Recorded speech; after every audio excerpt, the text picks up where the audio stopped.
ตัวเนี้ยของจริงเลย นะ35 ทางที่ห้า 35คนเลยไม่เลย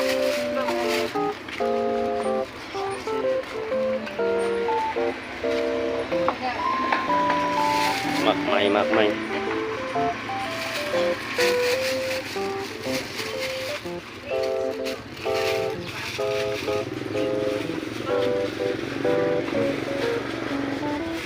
เก็บปากแนบนั่น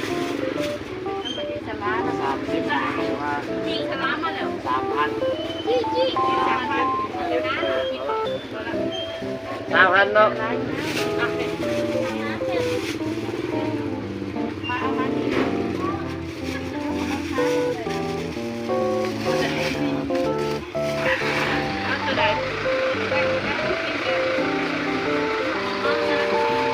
นี่เลย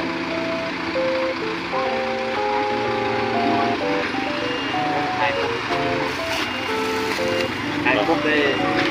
5 โลเนาะ ดูดีสบายแล้วไหนขี่รถกันละ ได้